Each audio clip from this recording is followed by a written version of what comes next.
आप कैसे देख रहे हैं इस रीजन पे, क्या इम्पैक्ट क्रिएट करेगा ये?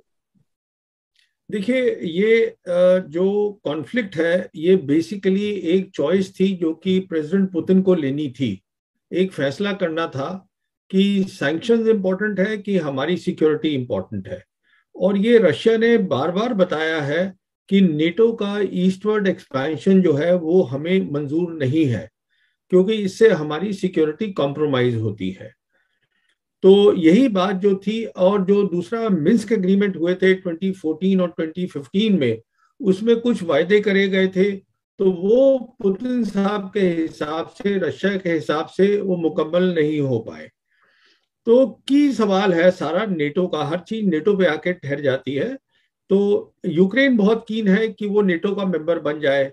और हम जैसे जानते हैं 2021 के अंदर उनको हथियार दिए गए थे। नेटो के मेंबर तो वो नहीं है, पर उनको हथियार मिले हैं कुछ नेटो कंट्रीज से। कुछ एक्सरसाइजेज की बात हुई है कि हम जॉइंट एक्सरसाइजेज करेंगे। तो ये एक फैसला लेना था। और फिर वो जो उनका डॉनबास रीजन है, उसके अंदर बहुत ज्यादा जो है वो अशांति फैली हुई है उस एरिया के अंदर, क्योंकि उसमें रेबल्स की फाइटिंग चल रही है। वो दो मिन्स्क एग्रीमेंट के बाद भी वहां शांति नहीं आ पाई। तो इश्यूज काफी हैं यहाँ पर इन्वॉल्व। की इशू है, जो मेन मुद्दा है वो है नेटो का एक्सपेंशन। तो उन्होंने आज फैसला ले लिया, कल फैसला ले लिया उन्होंने। जी। सबसे पहले जो है वो इंडिपेंडेंस उनको स्टेट बना दिया। दोनों जो ब्रेक अवे प्रोविंस थी, उन्होंने उसको मान लिया कि these are independent states now, Russia ने। उसके बाद इन्होंने ये यूक्रेन के ऊपर जो है अपना अटैक कर दिया है। अब इसका असर क्या होगा? देखिए, इसके असर दो बड़े बड़े होंगे। इसका पहला असर तो यूरोपियन सिक्योरिटी पर होगा। बिल्कुल ठीक। ये सबसे बड़ा असर है। यूरोपियन सिक्योरिटी अब जो है, जहां तक अमेरिका तक का ताल्लुक है, अमेरिका कोशिश ये कर रहा है कि जो नेटो है, नेटो की आइडेंटिटी या नेटो का जो काम है वो बरकरार रहे। बिल्कुल ठीक। नेटो बेसिकली था कोल्ड वॉर के टाइम पर, जब वॉर्सा पैक्ट खत्म हो गया तो जी। नेटो का काम खत्म हो चुका था। उसके बाद जैसे आप जानते हैं फिर 9/11 हुआ, तो नेटो उसमें इन्वॉल्व हो गया, अफगानिस्तान में इन्वॉल्व था नेटो। अभी वो ये कोशिश कर रहे थे अमेरिकन की, अब हम नेटो को इंडो पैसिफिक रीजन में भी, जो हमारा है, जहां पर कि उनको सबसे बड़ा खतरा वो समझते हैं चाइना से है, इंडो पैसिफिक रीजन के अंदर, वहां भी उसको इन्वॉल्व करें। तो अभी जो है, जो कि यूरोप में हुआ है, जो रशिया ने किया है बाय अटैकिंग यूक्रेन, तो बेसिक मुद्दा रहेगा नेटो का कि अब नेटो की क्या शेप होगी। नेटो जो है उसका क्या रोल होगा। क्या यूरोपियन नेशंस, जैसे कि फ्रेंच प्रेसिडेंट है, उन्होंने ऑलरेडी कह दिया है कि यूरोप की जो है उनकी अपनी सिक्योरिटी होनी चाहिए। बेसिकली एम्फोसाइज कर रहे हैं यूरोपियन यूनियन सिक्योरिटी की। तो की रोल ये है, नंबर वन, अभी जो बाइडेन एडमिनिस्ट्रेशन है, जिनका पूरा फोकस होना चाहिए था इंडो पैसिफिक पर, जी। क्योंकि वो समझते हैं कि चाइना उनका मेन जो है वो राइवल होगा इस सेंचुरी के अंदर। वो अब एक तो वो बढ़ जाएगा। अब वो मुश्किल हो जाएगा उनको उस पर फोकस करना, क्योंकि ये नया मसला खड़ा हो गया है यूरोप में। बिल्कुल ठीक। दूसरा सवाल ये है अब यूरोपियन सिक्योरिटी का, अब इसका ढांचा कैसे बदलेगा, कहां तक बदलेगा, वो उसका सवाल है। तीसरा, ये एक बहुत क्लियर मैसेज दे दिया है पुतिन ने कि वो जो है, जो भी उनकी टेरिटरीज हैं, और जो चाइना ने भी सपोर्ट किया है, चाइना ने टेरिटोरियल इंटीग्रिटी और सॉवरेनिटी रशिया की सपोर्ट करी है। तो वो उन्होंने कह दिया कि उसके ऊपर हम कॉम्प्रोमाइज बिल्कुल नहीं करेंगे। तो ये तीन बेसिक मुद्दे जो है, जो वहां से निकल के आते हैं, इसका सीधा असर जो है वो इंडो पैसिफिक रीजन पे पड़ेगा। बिल्कुल जी। ठीक।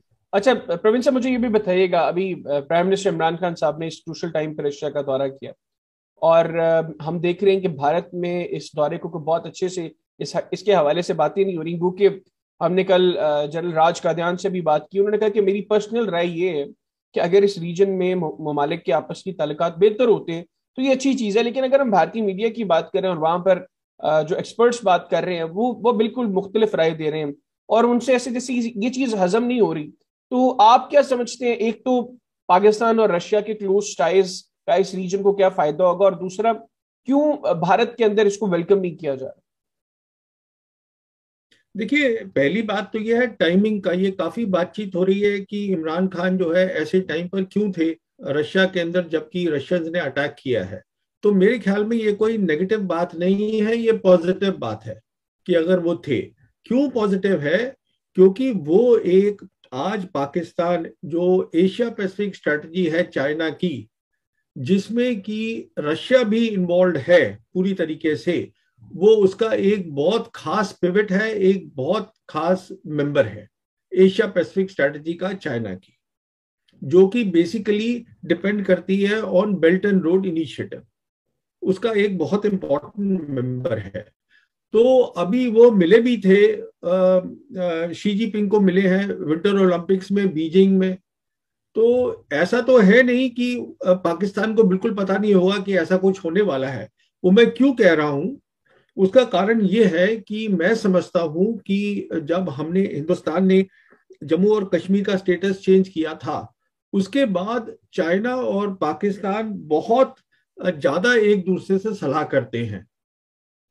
तो पुतिन साहब ने पक्का शी को बताया होगा कि मैं ऐसा कुछ करने जा रहा हूं, क्योंकि उनको चाइना की सपोर्ट चाहिए। और चाइना ने उसको ना हिंट दी हो पाकिस्तान को, ये मैं समझता हूँ थोड़ा नामुमकिन है।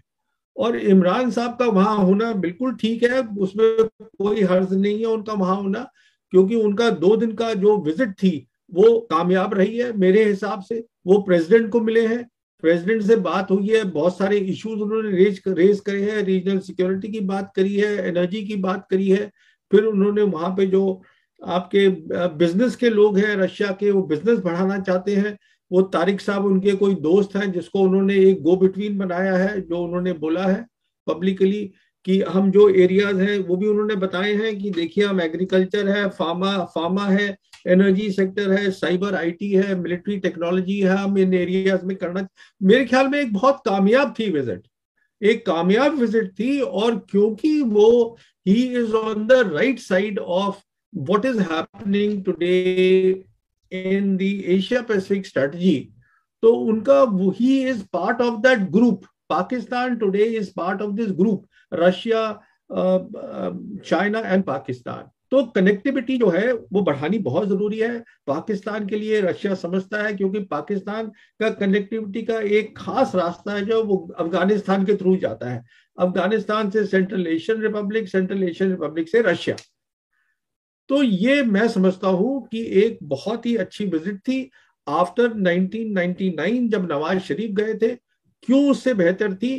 क्योंकि इस बार जो है आपकी जो नेशनल सिक्योरिटी पॉलिसी अभी आपने रिलीज करी जी है, उसमें जी। बड़ा साफ हो जाता है कि प्राइम मिनिस्टर, सिविल गवर्नमेंट और जो आर्मी है वो दे आर अलाइंड, वो एक ही पेज पर है इस मामले में। तो मैं इसको एक कामयाब विजिट समझता हूँ। बिल्कुल ठीक सर। आखिर में अफगानिस्तान की बात करें, एक तो इस दौरे में भी प्राइम मिनिस्टर ने प्रेसिडेंट पुतिन से बात की अफगानिस्तान के हवाले से। दूसरा, प्राइम मिनिस्टर ने क्लियर किया अपने बेशतर इंटरव्यूज के अंदर कि खित्ते के दीगर ममालिक के साथ हम अफगानिस्तान के अंदर तालिबान की हुकूमत को तस्लीम करेंगे। तो हाँ, भारत की आप स्ट्रेटेजी इस हवाले से क्या हाँ, तो समझ? देखिए ऐसा है कि सब रीजनल कंट्रीज को तो एक्सेप्ट करना ही चाहिए। जो पाकिस्तान की पोजीशन है वो बिल्कुल सही पोजीशन है, और वही पोजीशन चाइना की भी है, वही पोजीशन रशिया की भी है, वही पोजीशन ईरान की भी है। अब मेन बात यह है कि अभी अफगानिस्तान के अंदर स्टेबिलिटी आने की जरूरत है, वो नहीं आ पा रही है। वहां पर एक बड़ा मेजर ह्यूमैनिटेरियन क्राइसिस आ गया है, और उनके बहुत सारे अकाउंट्स जो है वो दे हैव बीन फ्रोजन, वो जो अभी तक अनफ्रीज नहीं हो पा रहे हैं। तो बेसिकली जब तक ये ह्यूमैनिटेरियन क्राइसिस और ये सब खत्म नहीं होगा, तो रिकॉग्नाइज करना सब रीजनल पार्टीज को मुश्किल है। और Pakistan is central to all this. Pakistan directly affected है, जो कि इंडिया अफेक्टेड नहीं है इससे। अफगानिस्तान में पाकिस्तान को नुकसान भी है, फायदा भी है। फायदा यह है कि अगर वहां स्टेबिलिटी आ जाती है तो सबसे ज्यादा फायदा पाकिस्तान को होगा, कनेक्टिविटी मिल जाएगी। नुकसान ये है अगर ह्यूमैनिटेरियन क्राइसिस बढ़ती है तो उसका सारा बोझ जो है वो पाकिस्तान पे सबसे ज्यादा आता है। तो इसलिए मैं समझता हूं कि जो पोजीशन ली है प्राइम मिनिस्टर ने पाकिस्तान की, वो बिल्कुल सही पोजीशन है और यही होनी चाहिए। इंडिया का इसमें कोई खास रोल है नहीं। आप कैसे देख रहे हैं इस रीजन पे क्या इम्पैक्ट क्रिएट करेगा ये? देखिए, ये जो कॉन्फ्लिक्ट है ये बेसिकली एक चॉइस थी जो कि प्रेसिडेंट पुतिन को लेनी थी। एक फैसला करना था कि सैंक्शंस इंपॉर्टेंट है कि हमारी सिक्योरिटी इंपॉर्टेंट है। और ये रशिया ने बार बार बताया है कि नेटो का ईस्टवर्ड एक्सपेंशन जो है वो हमें मंजूर नहीं है, क्योंकि इससे हमारी सिक्योरिटी कॉम्प्रोमाइज होती है। तो यही बात जो थी, और जो दूसरा मिन्स्क एग्रीमेंट हुए थे 2014 और 2015 में, उसमें कुछ वायदे करे गए थे, तो वो पुतिन साहब के हिसाब से, रशिया के हिसाब से वो मुकम्मल नहीं हो पाए। तो की सवाल है सारा नेटो का, हर चीज नेटो पे आके ठहर जाती है। तो यूक्रेन बहुत कीन है कि वो नेटो का मेंबर बन जाए। और हम जैसे जानते हैं 2021 के अंदर उनको हथियार दिए गए थे। नेटो के मेंबर तो वो नहीं है, पर उनको हथियार मिले हैं कुछ नेटो कंट्रीज से। कुछ एक्सरसाइजेज की बात हुई है कि हम जॉइंट एक्सरसाइजेज करेंगे। तो ये एक फैसला लेना था। और फिर वो जो उनका डॉनबास रीजन है, उसके अंदर बहुत ज्यादा जो है वो अशांति फैली हुई है उस एरिया के अंदर, क्योंकि उसमें रेबल्स की फाइटिंग चल रही है। वो दो मिन्स्क एग्रीमेंट के बाद भी वहां शांति नहीं आ पाई। तो इश्यूज काफी है यहाँ पर इन्वॉल्व। की इशू है, जो मेन मुद्दा है वो है नेटो का एक्सपेंशन। तो उन्होंने आज फैसला ले लिया, कल फैसला ले लिया उन्होंने। जी सबसे पहले जो है वो इंडिपेंडेंस उनको स्टेट बना दिया। दोनों जो ब्रेक अवे प्रोविंस थी उन्होंने उसको मान लिया कि these are independent states now, Russia ने। उसके बाद इन्होंने ये यूक्रेन के ऊपर जो है अपना अटैक कर दिया है। अब इसका असर क्या होगा? देखिए, इसके असर दो बड़े बड़े होंगे। इसका पहला असर तो यूरोपियन सिक्योरिटी पर होगा। बिल्कुल ठीक। ये सबसे बड़ा असर है। यूरोपियन सिक्योरिटी अब जो है, जहां तक अमेरिका तक का ताल्लुक है, अमेरिका कोशिश ये कर रहा है कि जो नेटो है, नेटो की आइडेंटिटी या नेटो का जो काम है वो बरकरार रहे। बिल्कुल ठीक। नेटो बेसिकली था कोल्ड वॉर के टाइम पर, जब वॉर्सा पैक्ट खत्म हो गया तो जी नेटो का काम खत्म हो चुका था। उसके बाद जैसे आप जानते हैं फिर 9/11 हुआ, तो नेटो उसमें इन्वॉल्व हो गया। अफगानिस्तान में इन्वॉल्व था नेटो। अभी वो ये कोशिश कर रहे थे अमेरिकन की, अब हम नेटो को इंडो पैसिफिक रीजन में भी, जो हमारा है, जहां पर कि उनको सबसे बड़ा खतरा वो समझते हैं चाइना से है, इंडो पैसिफिक रीजन के अंदर, वहां भी उसको इन्वॉल्व करें। तो अभी जो है, जो कि यूरोप में हुआ है, जो रशिया ने किया है बाय अटैकिंग यूक्रेन, तो बेसिक मुद्दा रहेगा नेटो का कि अब नेटो का की क्या शेप होगी, नेटो जो है उसका क्या रोल होगा। क्या यूरोपियन नेशंस, जैसे कि फ्रेंच प्रेसिडेंट है, उन्होंने ऑलरेडी कह दिया है कि यूरोप की जो है उनकी अपनी सिक्योरिटी होनी चाहिए, बेसिकली एम्फोसाइज कर रहे हैं यूरोपियन यूनियन सिक्योरिटी की। तो की रोल ये है, नंबर वन, अभी जो बाइडेन एडमिनिस्ट्रेशन है, जिनका पूरा फोकस होना चाहिए था इंडो पैसिफिक पर, जी क्योंकि वो समझते हैं कि चाइना उनका मेन जो है वो राइवल होगा इस सेंचुरी के अंदर। वो अब एक तो वो बढ़ जाएगा, अब वो मुश्किल हो जाएगा उनको उस पर फोकस करना, क्योंकि ये नया मसला खड़ा हो गया है यूरोप में। बिल्कुल ठीक। दूसरा सवाल ये है अब यूरोपियन सिक्योरिटी का, अब इसका ढांचा कैसे बदलेगा, कहां तक बदलेगा, वो उसका सवाल है। तीसरा, ये एक बहुत क्लियर मैसेज दे दिया है पुतिन ने कि वो जो है, जो भी उनकी टेरिटरीज हैं, और जो चाइना ने भी सपोर्ट किया है, चाइना ने टेरिटोरियल इंटीग्रिटी और सॉवरेनिटी रशिया की सपोर्ट करी है। तो वो उन्होंने कह दिया कि उसके ऊपर हम कॉम्प्रोमाइज बिल्कुल नहीं करेंगे। तो ये तीन बेसिक मुद्दे जो है, जो वहां से निकल के आते हैं, इसका सीधा असर जो है वो इंडो पैसिफिक रीजन पे पड़ेगा। बिल्कुल जी। ठीक।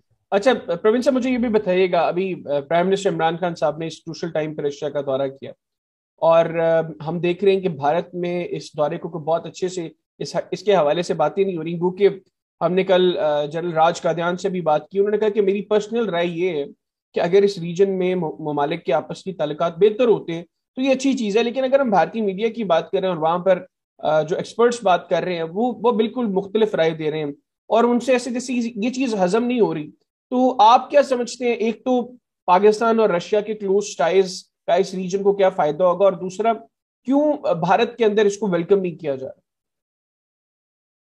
देखिए, पहली बात तो यह है टाइमिंग का। ये काफी बातचीत हो रही है कि इमरान खान जो है ऐसे टाइम पर क्यों थे रशिया के अंदर जबकि रशियंस ने अटैक किया है। तो मेरे ख्याल में ये कोई नेगेटिव बात नहीं है, ये पॉजिटिव बात है कि अगर वो थे। क्यों पॉजिटिव है?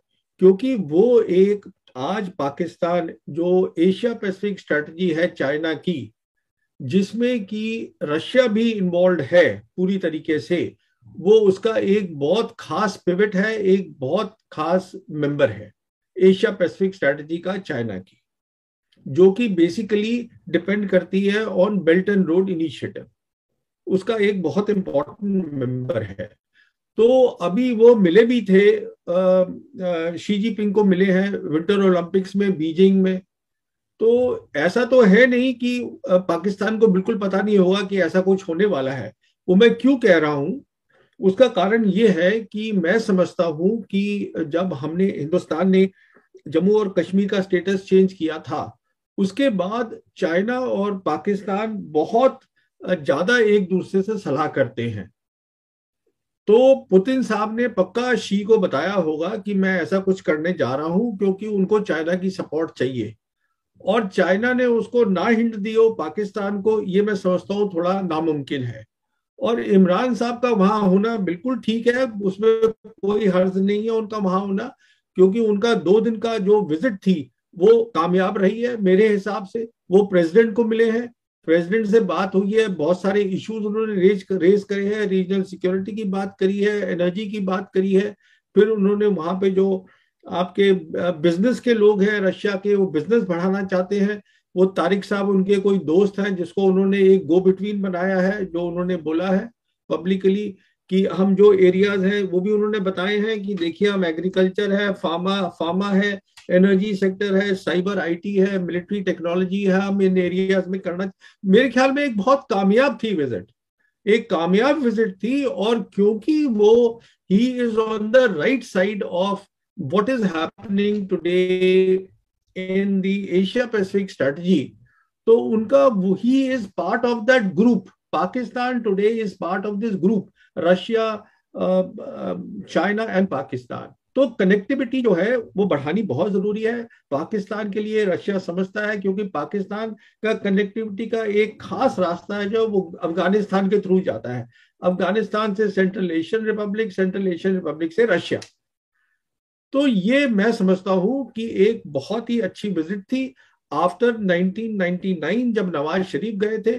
क्यों उससे बेहतर थी? क्योंकि इस बार जो है आपकी जो नेशनल सिक्योरिटी पॉलिसी अभी आपने रिलीज करी है, उसमें बड़ा साफ हो जाता है कि प्राइम मिनिस्टर, सिविल गवर्नमेंट और जो आर्मी है वो दे आर अलाइंड, वो एक ही पेज पर है इस मामले में। तो मैं इसको एक कामयाब विजिट समझता हूँ। बिल्कुल ठीक सर। आखिर में अफगानिस्तान की बात करें, एक तो इस दौरे में भी प्राइम मिनिस्टर ने प्रेसिडेंट पुतिन से बात की अफगानिस्तान के हवाले से। दूसरा, प्राइम मिनिस्टर ने क्लियर किया अपने विशेष इंटरव्यूज के अंदर कि खित्ते के दीगर ममालिक के साथ हम अफगानिस्तान के अंदर तालिबान की हुकूमत को तस्लीम करेंगे। तो भारत की आप स्ट्रेटेजी इस हवाले से क्या? तो देखिए, ऐसा है कि सब रीजनल कंट्रीज को तो एक्सेप्ट करना ही चाहिए। जो पाकिस्तान की पोजीशन है वो बिल्कुल सही पोजीशन है, और वही पोजीशन चाइना की भी है, वही पोजीशन रशिया की भी है, वही पोजीशन ईरान की भी है। अब मेन बात यह है कि अभी अफगानिस्तान के अंदर स्टेबिलिटी आने की जरूरत है, वो नहीं आ पा रही है। वहां पर एक बड़ा मेजर ह्यूमैनिटेरियन क्राइसिस आ गया है, और उनके बहुत सारे अकाउंट्स जो है वो दे हैव बीन फ्रोजन, वो जो अभी तक अनफ्रीज नहीं हो पा रहे हैं। तो बेसिकली जब तक ये ह्यूमैनिटेरियन क्राइसिस और ये सब खत्म नहीं होगा तो रिकॉग्नाइज करना सब रीजनल पार्टीज को मुश्किल है। और Pakistan is central to all this. Pakistan directly affected है, जो कि इंडिया अफेक्टेड नहीं है इससे। अफगानिस्तान में पाकिस्तान को नुकसान भी है, फायदा भी है। फायदा यह है कि अगर वहां स्टेबिलिटी आ जाती है तो सबसे ज्यादा फायदा पाकिस्तान को होगा, कनेक्टिविटी मिल जाएगी। नुकसान ये है अगर ह्यूमैनिटेरियन क्राइसिस बढ़ती है तो उसका सारा बोझ जो है वो पाकिस्तान पे सबसे ज्यादा आता है। तो इसलिए मैं समझता हूं कि जो पोजीशन ली है प्राइम मिनिस्टर ने पाकिस्तान की, वो बिल्कुल सही पोजीशन है और यही होनी चाहिए। इंडिया का इसमें कोई खास रोल है नहीं।